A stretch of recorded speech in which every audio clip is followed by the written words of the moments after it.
네,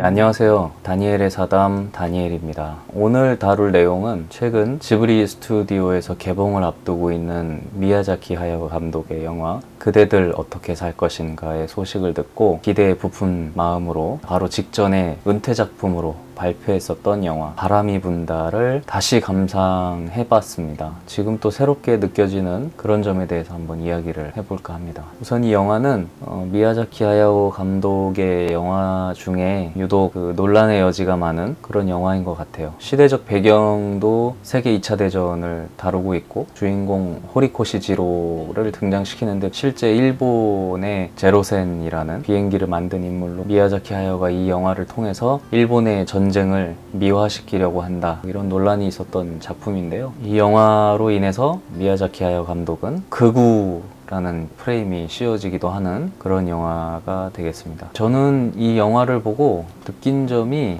그냥 뭐 간단하게 말씀을 드리면 미야자키 하야오라는 한 사람이 이 세상을 바라보는 관점 그대로를 보여준 것이 아닐까 하는 생각이 들었습니다. 이 영화에 나오는 이제 지로가 뭐 좋다 나쁘다 이런 것을 평가하거나 어떤 것을 이렇게 표현하기보다는 뭐 이제 시대적 배경이나 뭐 이런 것들도 있겠지만 일본이라는 나라에서 태어난 한 사람의 이야기를 빗대어서 보여주고 싶었던 게 아닐까 싶은 그런 영화였던 것 같습니다.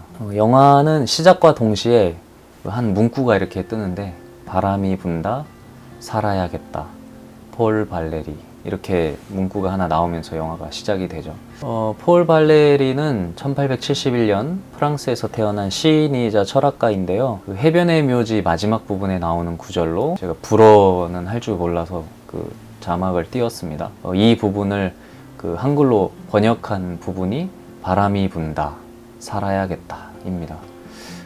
이것을 이제 영문으로 번역한 것이 이제 있는데요. 이것을 이제 영문으로 번역을 하면 The wind is rising, we must try to live, 이렇게 나오는데요. 이거를 또 직역을 하면 바람이 일고 있다, 우리는 살기 위해 노력해야 한다, 이렇게 번역이 된다고 해요. 그리고 본문을 번역해도 좀 이런 느낌으로 조금 더 강한 바람 느낌이죠. 바람이 일고 있다. 그리고 살아야겠다, 이건 좀 서정적인 것 같아요. 그것보다는 좀 더 이 전투 의지가 느껴지는 살기 위해 노력해야겠다, 뭐 살기 위해 발버둥 쳐야 한다, 뭐 약간 이런 느낌으로 번역이 되는 것 같습니다. 어쨌든 이 부분을 제가 느끼기에는 그 당시의 시대적 배경과 상황들을 고려했을 때 대격변의 시기를 비유하는 말이 아니었나 싶어요. 산업혁명으로 인해서 경제 발전과 노동운동, 사회주의 이런 것들이 나오고 또 세계 1차 대전과 같은 전쟁도 그렇고요. 정신없이 바쁘고 어지럽게 돌아가는 이 세상을 살아가는 한 사람으로서 폭풍같이 쏟아지는 이 삶의 형태를 빗대어서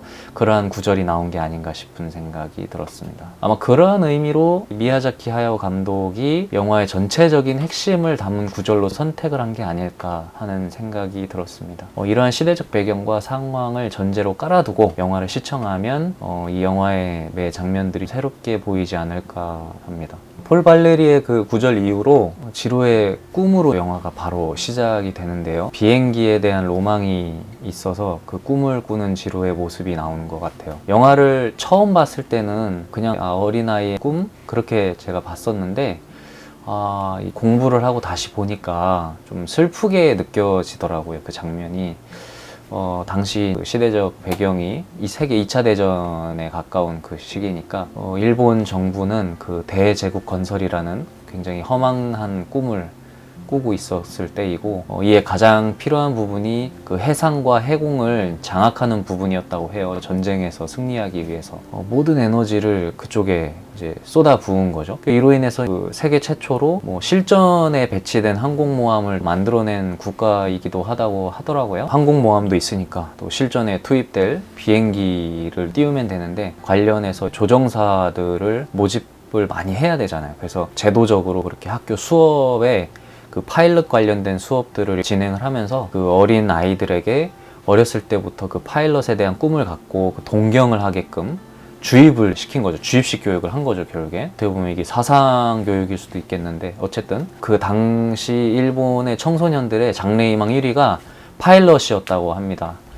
그리고 그 파일럿의 꿈을 갖고 있던 청년 중 한 명이 바로 이 영화의 주인공 이자 실존 인물이었던 호리코시 지로인 거죠. 지로가 비행기에 대한 순수함을 나타내주는 장면이 있는데, 바로 꿈속에서 그 카프로니라는 이태리의 또 그 비행기 관련된 이제 개발자랑 첫 만남에서의 대화인 거죠. 근시라도 비행기를 설계할 수 있나요? 저는 근시라서 비행기를 조정할 수가 없거든요. 난 비행기 조정은 안 한다. 조종사 할 사람은 나 말고도 많지.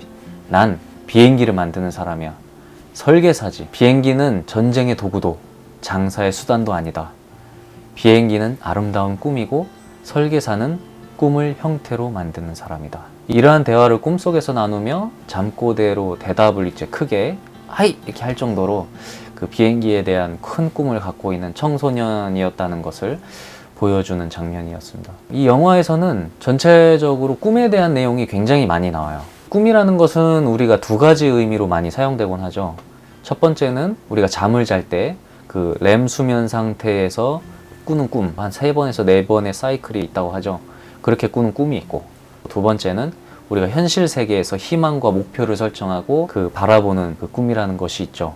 뭐 장래희망이라든지 목표를 이루겠다라든지 이러한 꿈이요. 하지만 안타깝게도 이 대화에서 알 수 있듯이 지로는 그 선천성 근시로 인해서 파일럿이 될 수가 없는 상황에 이를 깨달은 지로는 그 목표를 바꾸어서 조정을 하지 못한다면 차라리 일본을 대표하는 비행기를 만들어내겠다, 이러한 꿈을 꾸게 되는 거죠. 저는 이 장면을 보면서 그 어린아이의 꿈, 청소년의 꿈이 얼마나 자유롭고 무한한 상상력을 갖고 있는지 잘 알고 있기 때문에 굉장히 슬프게 느껴졌습니다. 아이가 이 파일럿이라는 꿈을 갖게끔 만든 일본 정부와 선천적인 문제로 인해서 꿈을 포기해야 하는 상황, 이런 것이 있음에도 불구하고 굉장히 깊은 애정으로 인해서 포기가 아닌 선회하여서 비행기를 개발하고자 하는 의지, 그것이 느껴졌기 때문입니다. 그래서 지로는 비행기를 타고 날아다니는 행복한 꿈을 꾸지만 현실은 그리 아름답지 않았죠.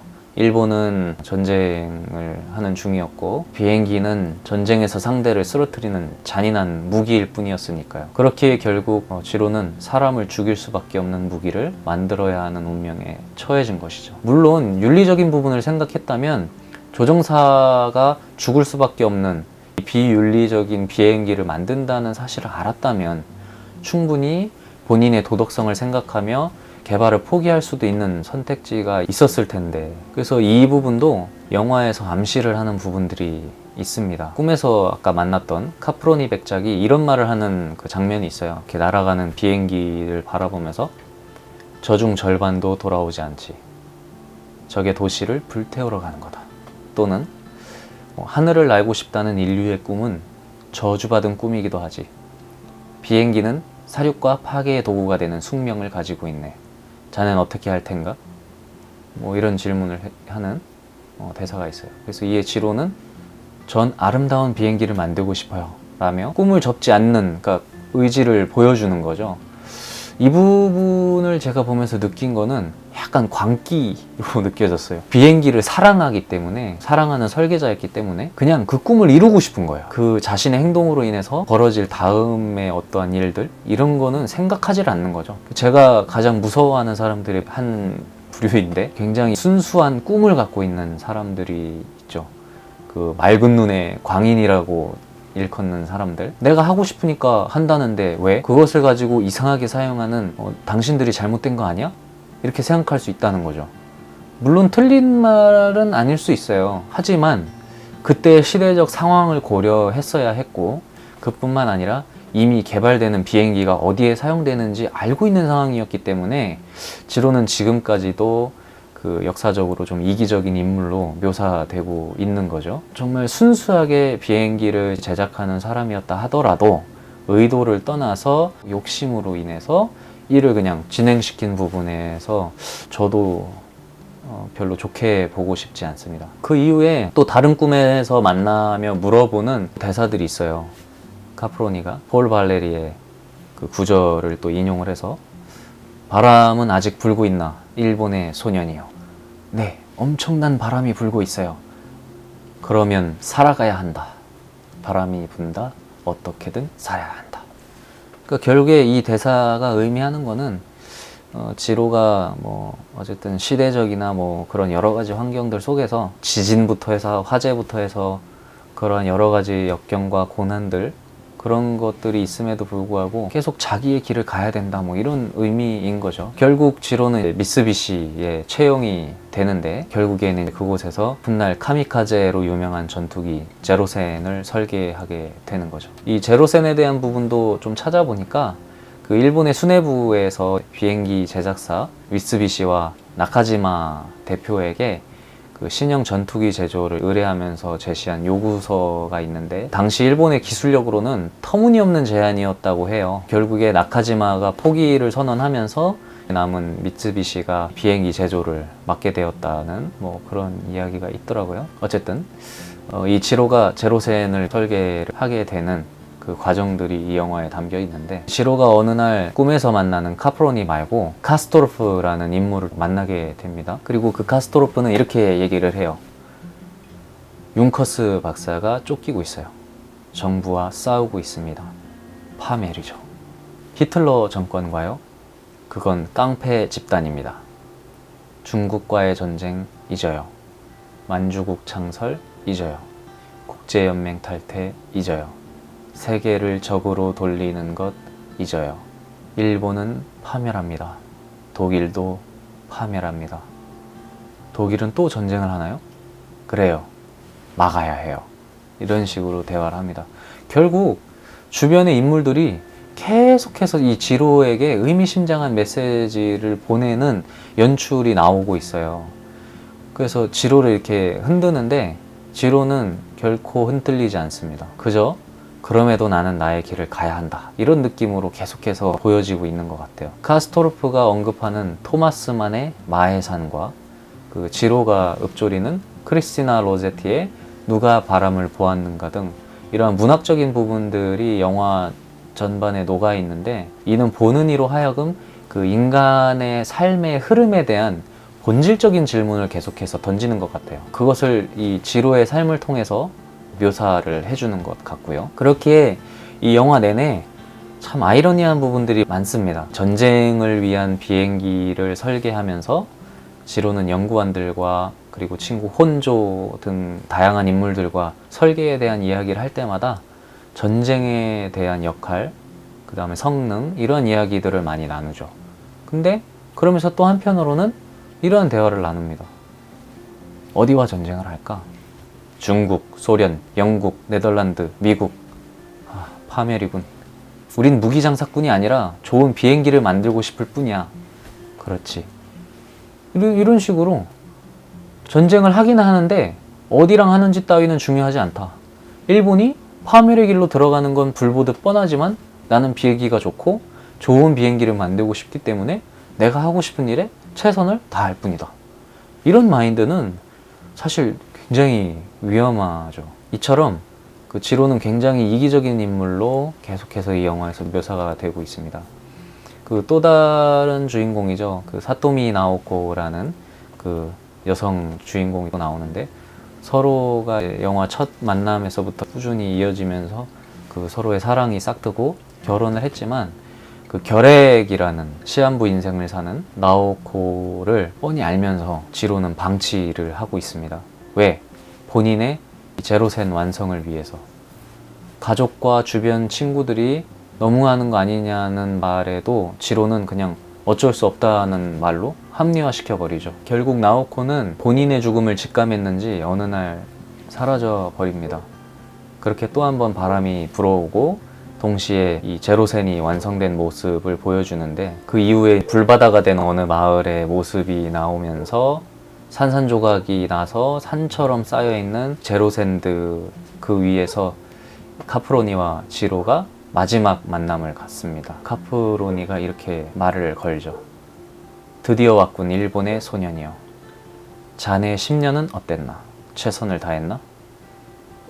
네, 끝은 너덜너덜했지만요.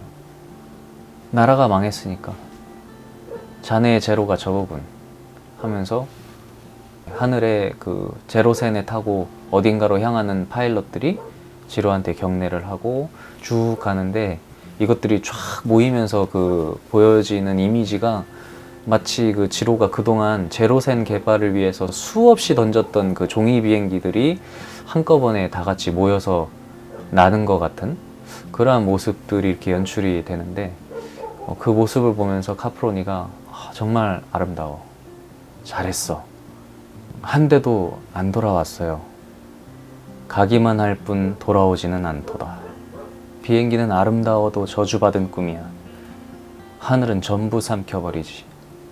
이렇게 대화를 하면서 죽기 전에 사라진 나오코 환영이 나오면서 지로에게 당신이라도 살아라 이런 메시지를 던지죠. 그리고 카프로니는 그 모습을 보면서 아름다운 바람 같은 사람이다, 그리고 자네는 계속 살아야 한다, 이렇게 말을 건네주면서 영화가 끝이 납니다.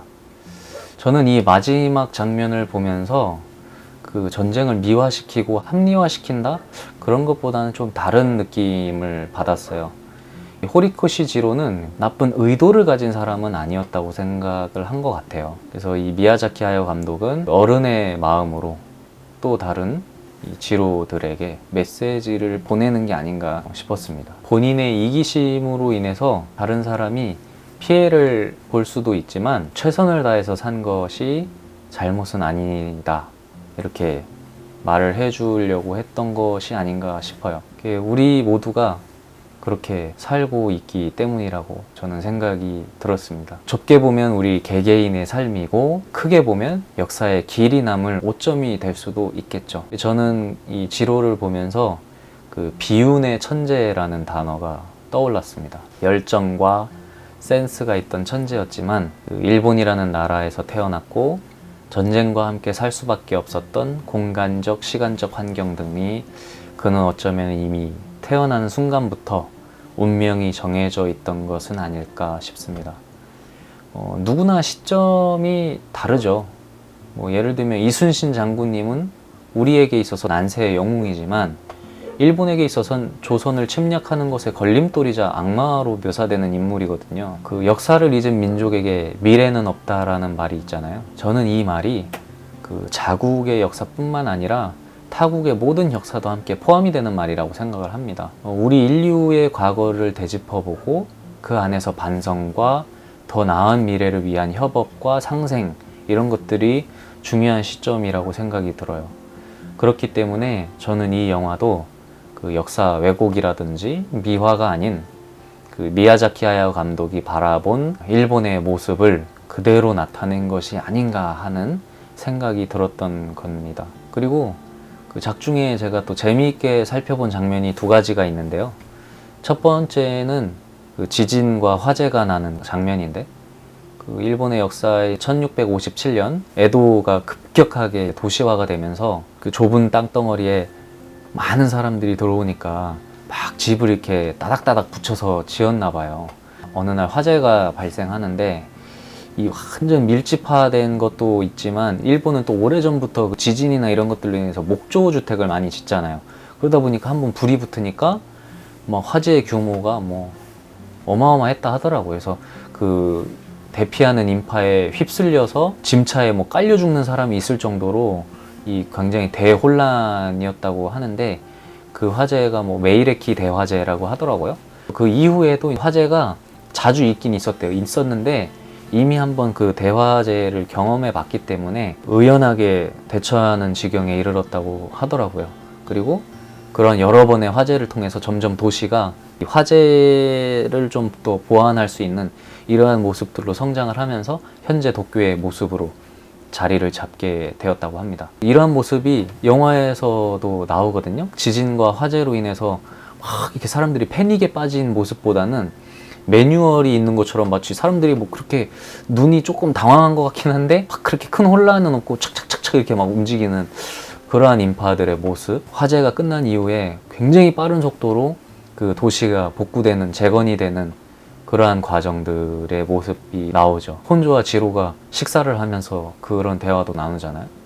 아, 구식이야. 하나도 안 변했어. 길은 좀 넓어졌잖아. 하지만 하늘을 날고 있는 건 똑같아. 뭐 이런 대화. 그래서 그 화재를 통해서 점점 도로의 폭이 넓어지면서 그 그 사람들이 깔려 죽지 않고 통행을 잘 할 수 있는 뭐 변화도 있었다 하더라고요. 그런 것을 나타내는 대사였던 것 같습니다. 그리고 두 번째는 은행의 파산인데요. 그 지로가 미쓰비시에 그 입사해서 친구 혼조하고 함께 택시를 타고 회사로 이동하는 장면 중에 나오는데, 그 파산한 은행을 사람들이 뱅크런이라고 하죠. 돈을 찾기 위해서 막 이렇게 은행에 몰리는 것을 보면서 택시기사가 또 시작이군. 이번에는 가메하치 은행이네요. 망한다고 하더니 결국 세상이 불경기야. 우리 회사도 지금 불경기거든. 이러한 대화가 또 나옵니다. 이러한 사건들이 되게 많아서 일단 일본 사람들 자체적으로 그 은행에 대한 불신도 있고, 그 우리나라처럼 그런 예금이자 같은 시스템도 없다 그래요. 그래서 단순히 은행이라는 곳이 재산을 보관만 해주는 하나의 거대한 금고 같은 역할만 한다, 뭐 제가 이렇게 알고 있는데, 그러다 보니까 굳이 돈을 은행에 갖다 넣을 이유가 없는 거죠. 그래서 아직까지도 일본은 물론 아날로그적인 것을 고집하는 부분도 있겠지만, 그런 것보다는 그 현찰에 대한 집착이라 그럴까요? 그런 게 있다 하더라고요. 그래서 지금도 그 길거리를 지나가는 시민들에게 왜 현찰을 이용하시냐라고 질문을 하는 인터뷰 영상을 봤는데, 대부분의 시민들이 그렇게 대답을 하더라고요. 현찰을 들고 다니는 것이 은행에 맡기거나 카드를 사용하는 것보다 더 안전하다고 생각하기 때문이라는 그런 답변을 많이 하더라고요. 이러한 장면들을 통해서 보면 미야자키 하야오 감독의 삶이 녹아있는, 본인도 이미 그 전쟁을 겪은 세대거든요. 2023년 올해로 82이라는 나이에 있으시니까, 그 감독님이 본인이 평생을 살아오면서 지켜봐왔던 일본의 모습, 그리고 인간 삶의 모습, 이런 것들을 전반적으로 본인의 삶에 녹아내는 그러한 이야기들을 들려주고 싶었던 게 아닌가. 실제로 그 지로의 모습에 본인의 삶을 좀 이렇게 투영시켜서 제작을 했다라는 일화가 있더라고요. 과거 일본의 모습을 지로에 그대로 투영시켜서 일본의 이기적인 모습과, 그럼에도 일본 국민이기 때문에 애국심이 담긴 뭔가 이러한 좀 이중성, 그런 것들을 보여주고 싶었던 게 아닌가. 그렇기에 더더욱이나 전쟁에 대한 반대 의견을 냈던 것이 아닌가라고 생각을 합니다. 하지만 이러한 이면을 모르고 영화에서 보여지는 그저 단편적인 모습들만 바라본 채 이 미야자키 하야오를 극우로 몰아가고 전쟁을 미화시키는 인물로 만들어버리는 이 상황이 좀 아쉽기도 한 것 같습니다. 그렇기 때문에 곧 개봉을 앞두고 있는 그대들 어떻게 살 것인가가 더욱 기대되는 상황인 거죠. 이 영화도 그 원작 소설을 배경으로 하는 영화라고 해요. 그러니까 결국에 이 미야자키 하야오 감독님이 연세가 이제 있으시잖아요. 그러다 보니까 젊은 청년들, 그리고 앞으로 이 세상을 살아가야 할 사람들에게 좀 더 이 메시지를 전해주고 싶은 그런 의도가 좀 보이는 것 같아요. 이번에 개봉하는 그 영화 제목도 그대들 어떻게 살 것인가잖아요. 이런 것들이 그 지브리 하면 떠오르는 동화적이고 판타지적이고 굉장히 아름답고 그런 막 상상력을 심어주는 이런 것도 있겠지만, 그런 것보다는 뭔가 좀 철학적이고 그러한 메시지들을 더 이렇게 전하고 싶은 게 아닌가 하는 생각이 들었습니다. 여담으로 그 카프로니 백작이 마지막 비행을 하는 그 꿈에서 지로하고 나누는 대화가 있는데, 그분이 굉장히 인상 깊었거든요. 그 대화의 내용을 보면 지로가 그 카프로니의 마지막 비행기를 보면서 이렇게 말을 합니다. 우리나라는 가난해요. 기술도 없어서 이런 건 만들 수가 없어요. 그러자 카프로니가 설계에 중요한 건 감각이네. 감각은 시대를 앞서 나가지. 기술은 그 다음에 따라오는 거야. 인생의 창조적 시간은 10년이지. 예술가나 설계가나 똑같아. 자네의 10년을 최선을 다해서 살게. 이런 대화가 있습니다. 제가 대학에서 강의를 들을 때 저를 항상 괴롭히던 것이 하나 있는데, 그것이 바로 테크닉이었어요. 저는 패션학과를 나왔지만 손재주가 굉장히 없었습니다. 지금도 마찬가지고요. 근데 상상력은 좀 괜찮은 것 같아요. 그래서 상상 또는 망상을 많이 하곤 하는데, 그것이 직접 탄생하려면 제 손으로 이렇게 만들어내야 하는 부분인데 그것이 안 되는 거예요. 왜? 똥손이니까. 그래서 늘 절망감에 휩싸여 있었는데 어느 날 그 어떤 교수님께서 그렇게 말씀을 해주셨어요. 다니엘, 우리가 어떤 것을 만들어내기 위해서 사용하는 툴이나 스킬들은 사실 그렇게 중요한 부분이 아니야. 가장 중요한 것은 내가 무엇을 표현하고 싶은가, 그리고 그것을 어떻게 표현했는가가 더 중요하지. 우리에게 더 중요한 것은 감각이야.